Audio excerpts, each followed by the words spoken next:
নামাজ পড়বি, অজু করছিস তো নামাজ ওজব দেখাচ্ছি আমি। নামাজের ওয়াক্তে নামাজ পড়তে যাওয়ায় ক্ষিপ্ত হয়ে কাজের ছেলের উপরে গরম দুধ ছুঁড়ে মারল মালিকের বউ। অতঃপর যা হলো বিস্তারিত জানতে সম্পূর্ণ ভিডিওতে চোখ রাখুন। সাকিব, এই সাকিব, এই ছোট লোকের বাচ্চা, কি রে ছোট লোকের বাচ্চা, কথা তোর কানে যাচ্ছে না? ম্যাডাম, আপনার কিছু লাগবে? লাগলে বলেন। এই চাকরের বাচ্চা, তুই আমাকে থেকে মুখ ঘুরাচ্ছিস কেন? টাকা আমার থেকে, টাকা বলতেছি। ম্যাডাম, কিছু না, নামাজের জন্য অজু করছি তো এই জন্য। আপনার কিছু লাগলে বলেন, আমি করে দিচ্ছি। কি বললি? নামাজ আছে তো নামাজ আজকে বের করতেছি। এই ছোট লোকের বাচ্চা, দুধের কালার এমন হয়েছে কেন? কেন এমন হয়েছে বল? আসলে ম্যাডাম, অনেকক্ষণ জাল করছি তো এখন হয়তো এমন হয়েছে। আমি নামাজ পড়েছি, তারপর আপনাকে আবার দুধ গরম করে দেবো। এই শোন, তোকে দুধ গরম করতে হবে না, আগে তুই নিচে যা, আমার জন্য এক প্যাকেট সিগারেট আর চিপসের প্যাকেট নিয়ে আয়। সিগারেট না খেলে আমার মাথাটা ঠিক হচ্ছে না। তারপর তুই নামাজ পড়বি না কি করবি সেটা তোর ব্যাপার। তাড়াতাড়ি যা, আমার মাথাটা প্রচুর ধরছে। যা যা যা যা। দেখেন ম্যাডাম, আপনি প্রতিদিন নামাজের সময় একটা না একটা কাজ ধরাই দেন। আজকে আমি নামাজের আগে কোনো কাজ করতে পারবো না, নামাজ পড়ে তারপর করব। ছোট লোকের বাচ্চা, নামাজ পড়বি, অজু করছিস তো নামাজ ওজব দেখাচ্ছি আমি। ম্যাডাম, আপনার মুখে দুধ ঢাললেন কেন? আপনি আমার সাথে অনেক অত্যাচার করছেন, আমি আর আপনার বাসায় থাকবো না।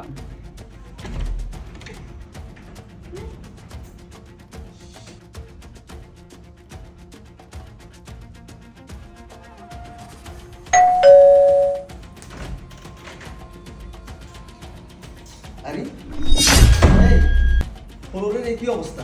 এরকম নোংরা কে করলো? আর মনে হচ্ছে এখানে দুধ পড়েছে। তোমার আদরের সাকিব, বললাম আমাকে একটু দুধ গরম করে নিয়ে এসে দে। ও দুধ আমার মুখে ছুঁড়ে মারলো আর বাসা থেকে চলে গেল, বললো আর নাকি কাজ করবে না। কি?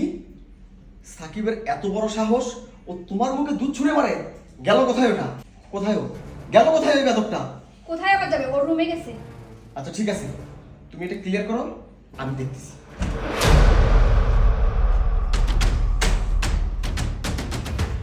اللهم آمين ربنا آتنا في الدنيا حسنة وفي الآخرة حسنة وقنا عذاب النار। হে আল্লাহ, আমি জীবনে যত ইবাদত করছি তার ওসিলায় ভাই ভাবিকে সুস্থতা দান করো। হে আল্লাহ, বাবাকে হেদায়েত দান করো। আল্লাহ, হয়তো আমার আর এই বাসায় কাজ করা হবে না, আমার রিজিকের ব্যবস্থা করে দিও। হে আল্লাহ, ভাই ভাবি অনেক ভালো লোক, তাদের সুস্থতা দান করো। আমিন। সাকিব, সাকিব, তুই কে রে? তুই কে রে? ভাই, তুই আমাকে নিয়ে, আমার পরিবারকে নিয়ে তুই এত ভাবিস, এত তোর চিন্তা, আর তুই কেন চাকরি ছাড়বি? কেন এই মাসে কাজ করবি না ভাই?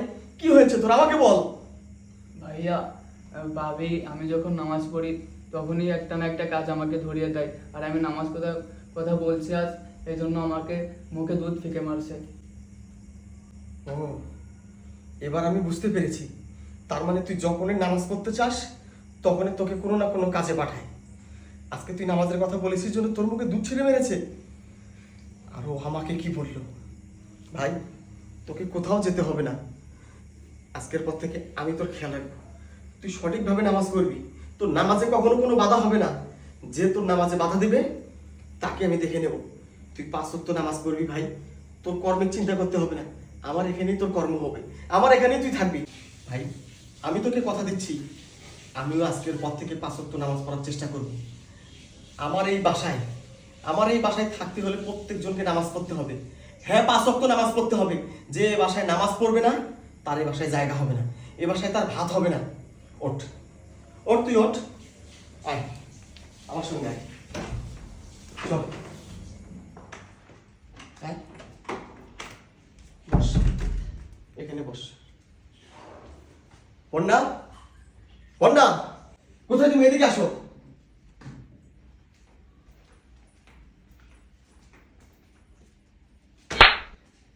ছোট লোক, বেয়াদব। আরে তুমি আমাকে মারতেছো কেন? এই চুপ, একটা কথা বলবি না। মাপ চা, মাপ চা ওর কাছে। আমি বাড়ির কাজের লোকের কাছে মাপ চাবো? তোমার মনে হয় এটা? শোন, বেশি বাড়াবাড়ি করিস না। আমি তোকে বলছি ওর কাছে মাপ চা, তুই ওর কাছে মাপ চা বলছি। আমি ওর কাছে মাপ চাইতে পারবো না। তুই তো আসলে মানুষ নাই, তুই একটা অমানুষ।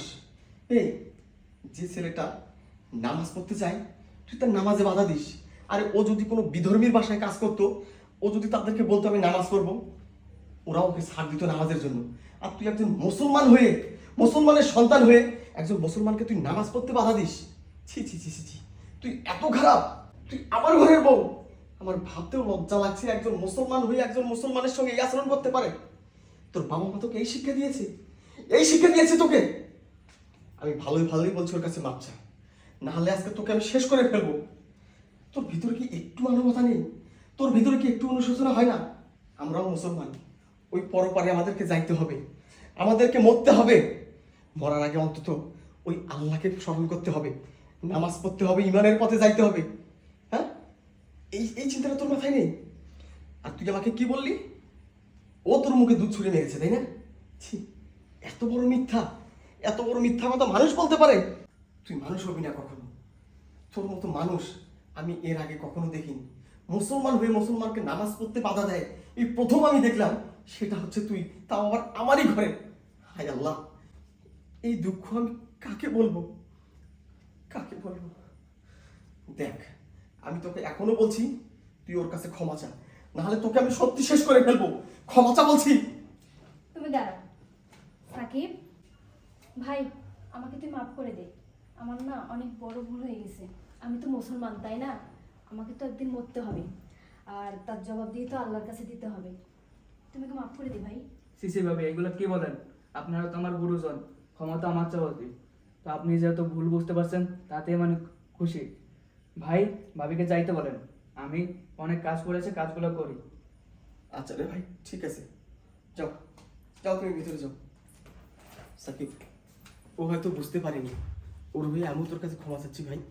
আজকের পর থেকে তোর নামাজে কেউ বাধা হয়ে দাঁড়াবে না। তুই 5 ওয়াক্ত নামাজ পড়বি, আমরাও 5 ওয়াক্ত নামাজ পড়ার চেষ্টা করবো ভাই। ঠিক আছে, যা তুই তোর কাজগুলো শেষ করে নি, চল।